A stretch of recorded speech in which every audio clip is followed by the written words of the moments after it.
story you are about to hear is true. Only the names have been changed to protect the innocent. Fatima Cigarettes, best of all long cigarettes, brings you Dragnet.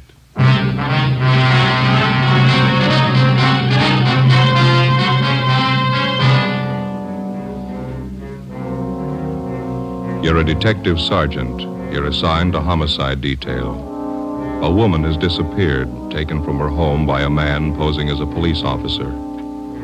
Your job, find her.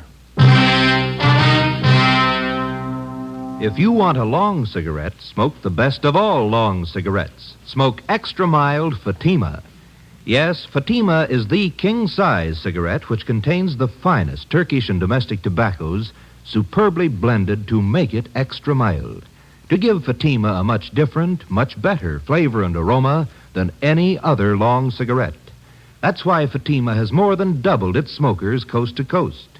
Enjoy extra mild Fatima yourself. Best of all, long cigarettes. It's wise to smoke extra mild Fatima. It's wise to smoke extra mild Fatima.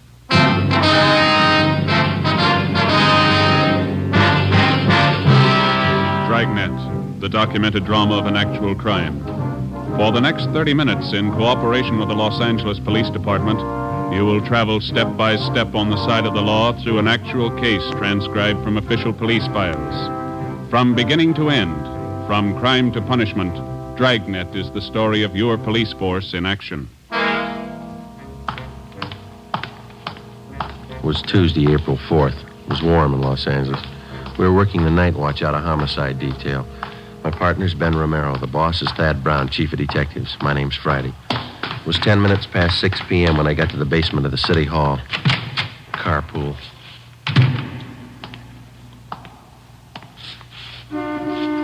Over here, Joe.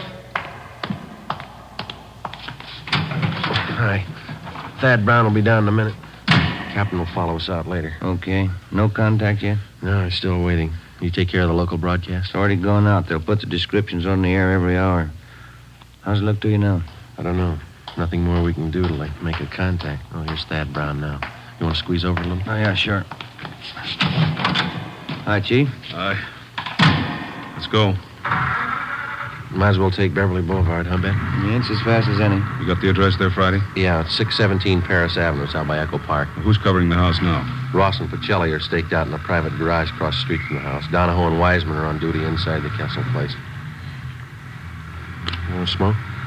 Thanks. Light me one, will you, Joe? Yeah. But you got the story from the maid at the Kessel's house, is that right? Mm-hmm. You check it out? I'm pretty sure she's telling it straight. If anything's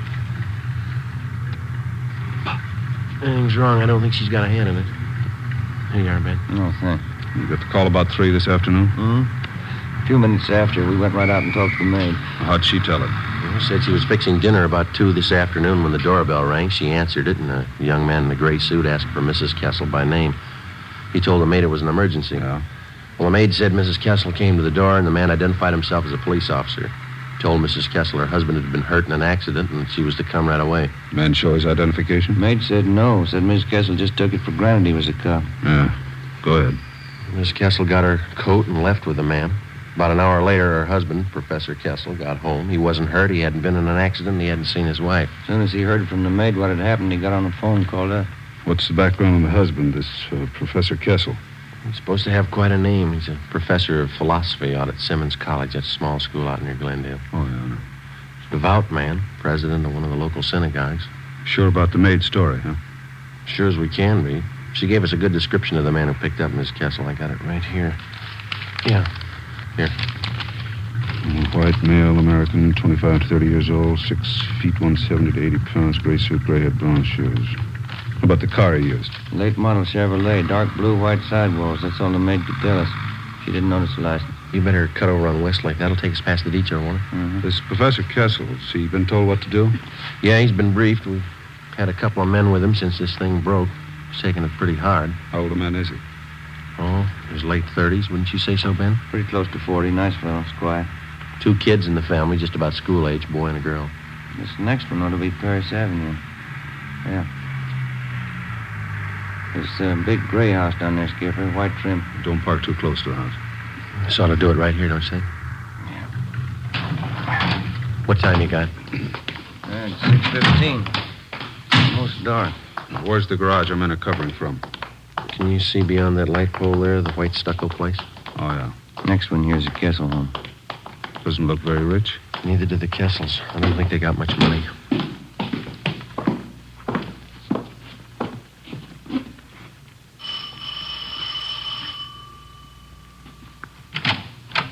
Hi, Donahoe. Come in.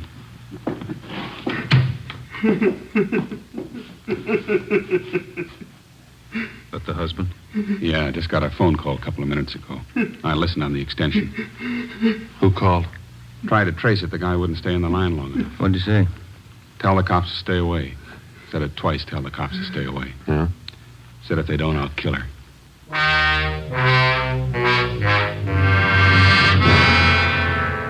The Kessel house had already been placed under strict surveillance, and the victim's husband instructed not to contact the abductors without knowledge of the police. To the working detective, there's only one rule to go by when the job of solving an abduction is put in his hands. Find the victim as fast as possible, get the victim to safety, then go after the criminal. It's not an easy job. The responsibility isn't light, and the outcome isn't always successful. If you press too hard, the abductor gets frightened and kills the victim. If you don't press hard enough, the criminal has more time to work for his payoff and then escape. Somewhere between the two was the right answer. We had to find it.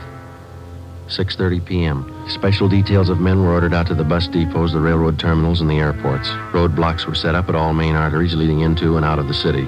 Every branch post office in Los Angeles was covered to watch for possible ransom notes addressed to Professor Kessel. 6:40 p.m. We met in the Kessel's living room. Chief, Wiseman? Professor Kessel will be down in a minute. Says he's sorry to keep you waiting. You feeling any better? A little. Phone call about his wife shook him up a bit. How about those people who came in a few minutes ago? Who are they? Relatives? Half a dozen of them. They're waiting back in the kitchen. Well, how'd they know about Mrs. Kessel? They didn't. They'd been invited to dinner. They didn't know anything was wrong till they got here. Mm-hmm. Kessel asked them to stay for the meal. Wants to keep up appearances for the sake of his kids. Doesn't want them to worry about their mother. The dinner that important to him? Well, tonight's the start of the Pesach, the Jewish religion, Passover. Oh, yeah. It's one of the big holidays. Oh, I see. Well, they started off with this dinner tonight. Is that the way? Yeah, big dinner. They call them Seders. Tonight they have the first Seder. Good evening. Sorry to keep you waiting. How are you? No, Professor? please sit down. We don't like to intrude on your privacy, Professor Kessel, but I think you can see it's necessary. Oh, yes, of course. I'm very grateful. If there's anything at all I can do to help. Do you have any idea who might be responsible for abducting your wife? That's what has me so confused. How do you mean, sir? Well, I'm sure I have people who don't like me, who don't like us, but someone who would take my wife who says they'll kill her? No, I don't know who it could be. How about the voice on the telephone, Professor? Did you recognize it at all? No, it didn't sound like anyone I knew. He talked so fast I could hardly understand the man. Do you think the person who took your wife has some other motive besides holding her for ransom? I can't understand that either. If it's money they want, why go after a teacher's wife? $1,500 in the bank, that's all I have. That and this house. How about your immediate family, Professor? Well, my wife, Ruth, her people have quite a bit. I guess you would call them rich. But it's their money, not mine. I can't understand why anyone would do it. For Ruth, if anything happened, children. Albert? I'm sorry. That's all right. We understand. Albert? Yes, Bertha, come in, would you, please? Gentlemen, this is my sister, Bertha. She's here with her husband for the Seder. How do you do? How are you? Albert, it's late. Sundown. It's time to start the kiddush. Oh, yes. All right, Bertha. You tell everyone to come to the table. I'll be right in. The officers will have the first Seder with us? Yes, Bertha. You please set them places. Huh? Yes, Albert. Say, we don't mean to intrude here. We can wait outside while you have your dinner. Oh, no, please. I'd be honored to have you sit at the table with us. No one in the house should be without food tonight. First Seder for Passover. It's the law. How's that, sir? Oh, excuse me, the Hebrew law. Would you come this way, please? Thank you, Professor. He turned and led us down the hallway into the dining room. A long white cloth covered the table. In the center was a brightly polished brass candelabra holding 4 lighted tapers. There were a few platters of food already set out, and at the head of the table, where Professor Kessel stood, an open prayer book. In order not to add to the alarm of his 2 small children at the absence of their mother, Professor Kessel introduced us as friends from Simmons College. This is Mr. Brown, Mr. Friday, Mr. Wiseman, Mr. Romero. How do you do, Victor? Of course. No, sit down, please, sit down. Yeah, sure smells good. Yeah. You got enough room there, Joe? Oh, fine. Hey, how's it work, Wiseman? Should we join in the prayers? Not unless you speak Hebrew. Oh. Baruch atah Adonai Eloheinu melech haolam, bo'erei pri hagofen. Baruch atah Adonai Eloheinu melech haolam, asher bachar banu mikol am, v'raimemanu mikol loshain, v'kedishanu b'mitzvosav. V'atiten lanu Adonai Eloheinu, v'avo moyadim l'simcha. V'agim uzmanim l'sasoin es yoim hagamatzois hazeh. Yeah. Telephone call. Thank you. All right.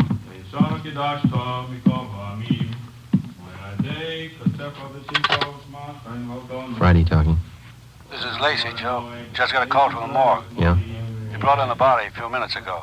They checked the description. Yeah? They think it's Mrs. Kessel. I went back into the dining room and told Chief Brown about the call. He told Professor Kessel. He said he'd finish as quickly as possible so as not to alarm the children and then go with us to the morgue to check the identity of the body. The prayers continued along with the dinner.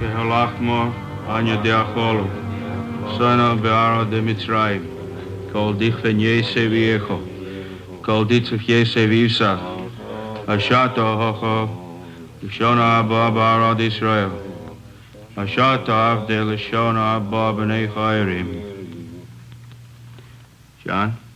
Yes, Papa. Manishtono halalo azeh, mikol halelos, shebachol halelos anuchlin, chametzu matzah, halalo hazeh, kulo matzah. I'm sorry. Excuse me. Excuse me, I'm sorry. Papa? What was it, Wiseman? What was the boy saying? It's part of the ceremony during the meal. He's supposed to ask his father certain questions about the Passover, and then the father answers him. I guess it was too much for Kessel. Sure broke him up. What'd the boy ask him? Why is this night different from any other night?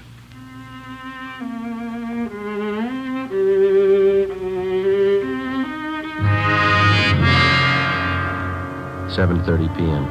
Sergeants Wiseman and Donahoe stayed on duty at the house while Chief Brown, Ben, and I drove Professor Kessel to the county morgue. On the way, we called in and checked with Captain Steed of Homicide. He told us there'd been no reports on Mrs. Kessel. 7:43 p.m. Ben and I took Kessel to the basement of the Hall of Justice, county morgue. This way, Professor. Oh, yes. You sure you feel up to it? Thank you. I'll be all right. Cold in here. Yes, sir. Hi, fellas. It's back here. Okay, Archie. This is Professor Kessel, Archie. How do you do? This way.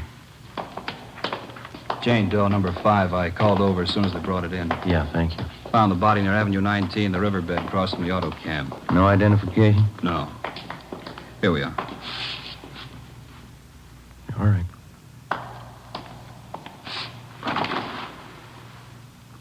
Professor.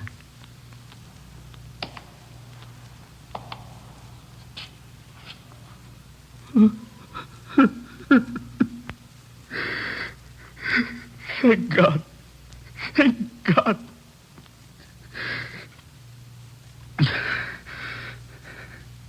Professor? No, it's not my wife.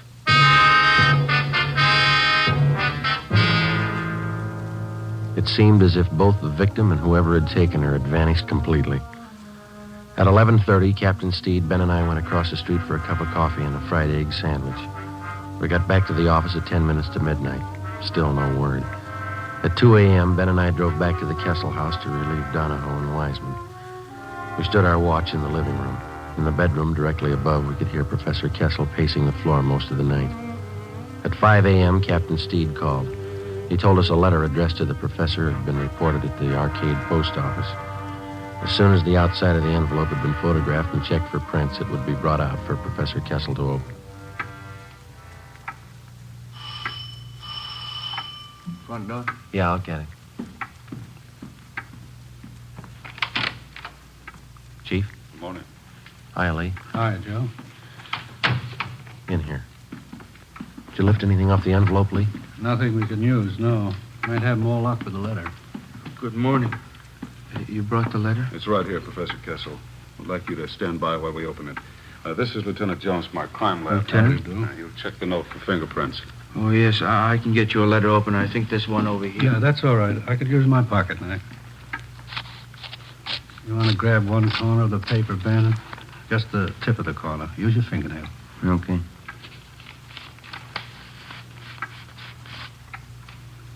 Yeah, that does it.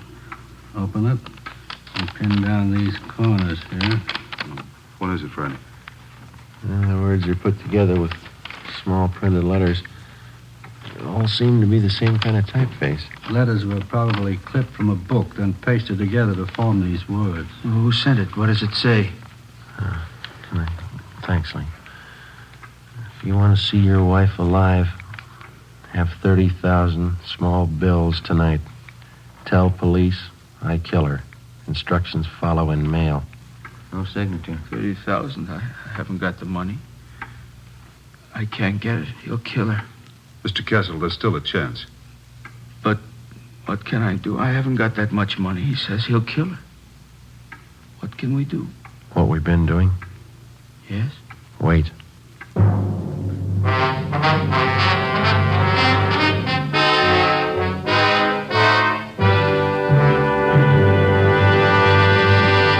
You are listening to Dragnet, the case history of a police investigation presented in the public interest by Fatima Cigarettes. Fatima, the long cigarette that has more than doubled its smokers coast to coast.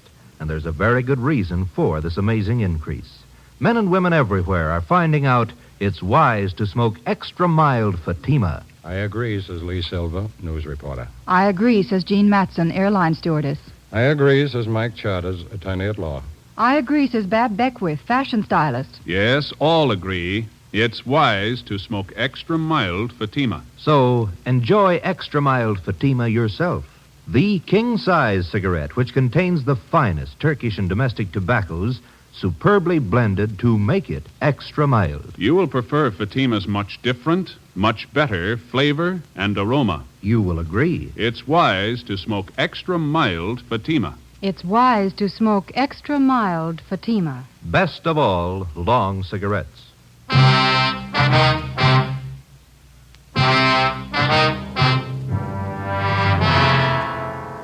Wednesday, 7 a.m. With the aid of an iodine fume gun, Lee Jones checked the extortion letter from Mrs. Kessel's abductor for fingerprints and other marks of identification. He found nothing. The piece of paper on which the cutout printed letters had been pasted was of a common variety sold in most stationery and 5 and 10 cent stores. Jones photographed both sides of the envelope and the letter. 11 a.m. Still no word. None of the special details had anything to report. At 1:45 p.m., another letter was delivered to the house. The envelope was open, the letter removed carefully and pinned down at the corners. It's put together the same as the last one. Yeah. Tonight, 11 o'clock. Come alone, your car. Tell police I kill her. Is there more, Friday? Yeah. Drive corner Lakeshore, Charter Street. Wrap money brown paper. Small bills. Come alone, your car. Put package by fireplug, then leave. Tell police and I kill her. No signature. I haven't got the money. Lakeshore and Charter. That shouldn't be too hard for us to catch. Sounds pretty much like an amateur. That makes it touchy. If he's green, he'll scare easy. If he's scared, he may kill her. Not if we reach him. How can I get the money? You won't need any. We'll have a dummy package made up. There'll be a single dollar bill inside. There's to be newspapers cut to the size of currency. That's what you'll deliver. But when he gets the package, when he finds out it's not the money, what's he going to think? We'll explain it to him.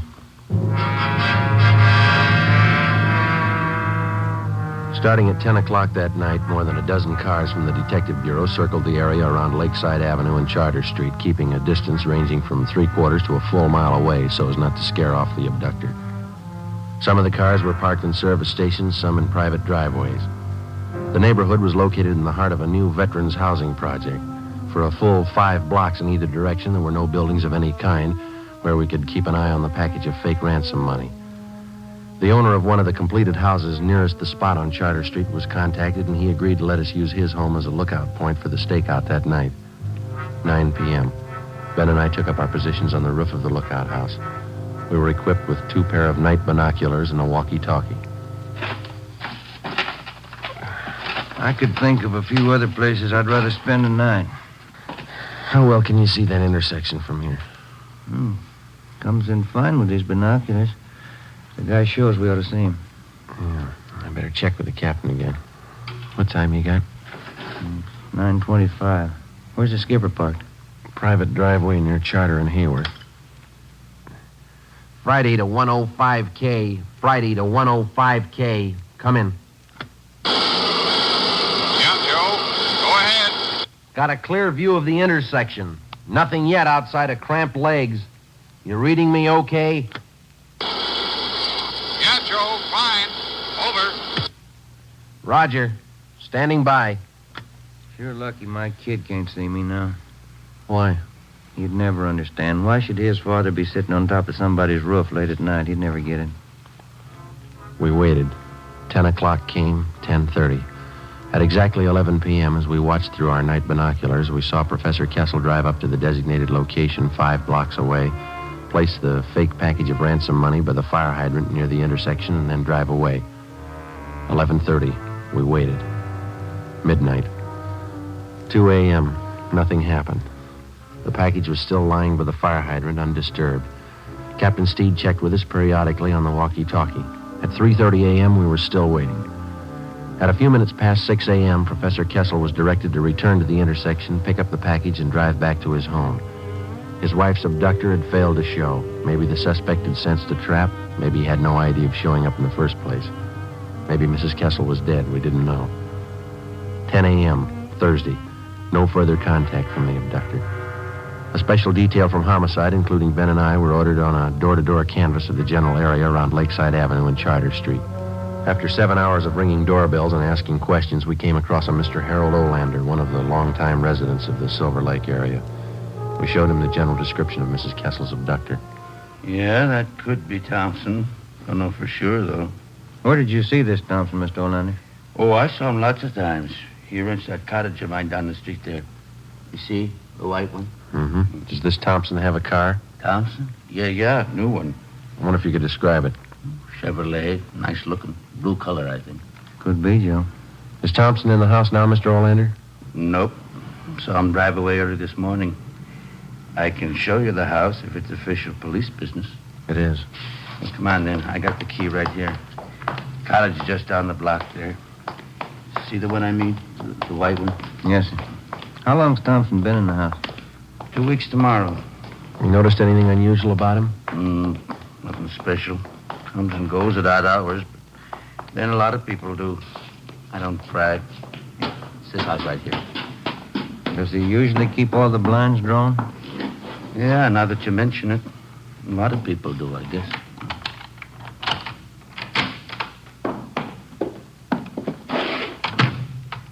You want to check back in the kitchen, Ben? Yeah, right. And look at the living room, Sergeant. Yeah. On a stick of furniture. That's funny. You sure you didn't see anybody else in this house besides Thompson? No, he's the only one. Looks like it, Joe. Found this woman's purse stuffed in one of the kitchen cabinets. This sales slip was in the purse. Let's see. Mrs. Albert Kessel. There a phone here, Mr. Olander? Out in the hall. All right.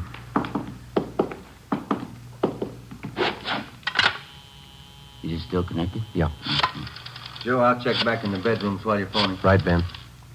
No, you better stay with me, Mr. Olander, if you will. Oh, all right. City Hall. Homicide. Homicide? You any idea where this Thompson is now, Mr. Olander? No, he comes and goes. I don't like to pry. Homicide, Steve. This Friday, Skipper, we got one for you. I've got one for you. Hmm? Mrs. Kessel, she's been found. Mrs. Kessel was unharmed. She had no idea where she had been or why she had been suddenly released. All additional information which she could furnish on the suspect was immediately relayed to the entire state in an APB. 2 hours later, at a neighborhood garage Thompson patronized, we got his license number. We ran it through DMV and found the car was registered in the name of Charles Cottrell, 10115 Green Oak Drive, 7 p.m.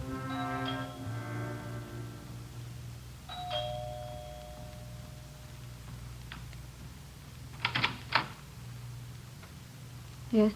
Police officers. Is Charles Cottrell here? Yes. Come in, please. I knew you'd find him. I kept hoping, but I knew you'd find him. Where is he, ma'am? He'll give himself up. I'm his wife. I talked to him. There won't be any trouble. No trouble. Where is he? You've got to understand, he didn't know what he was doing. We needed money. He didn't know what he was doing. We'll have to search the house, ma'am. Charlie! Charlie, come downstairs! Come down!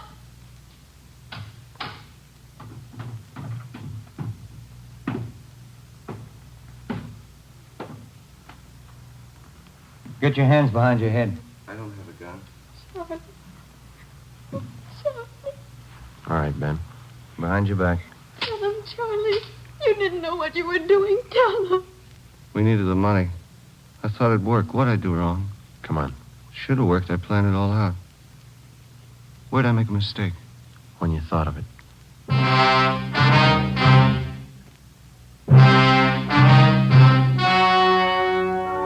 The story you have just heard was true. Only the names were changed to protect the innocent. On August 2nd, trial was held in Superior Court, Department 86, City and County of Los Angeles, State of California. In a moment, the results of that trial. It's amazing how many long cigarette smokers are changing to extra mild Fatima. Here is the actual report. From coast to coast, extra mild Fatima has more than doubled its smokers. Yes, more and more smokers every day are discovering that Fatima is the king-size cigarette that is extra mild. Extra mild because it contains the finest Turkish and domestic tobaccos superbly blended to make it extra mild, to give it a much different, much better flavor and aroma. Enjoy extra mild Fatima yourself. Best of all long cigarettes. It's wise to smoke extra mild Fatima. It's wise to smoke extra mild Fatima.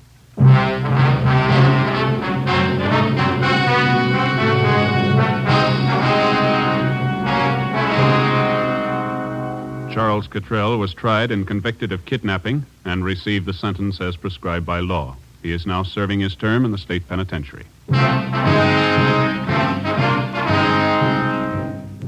You have just heard Dragnet, a series of authentic cases from official files. Technical advice for Dragnet comes from the Office of Chief of Police W.A. Wharton, Los Angeles Police Department. Fatima Cigarettes, the best of all long cigarettes, has brought you Dragnet, transcribed from Los Angeles.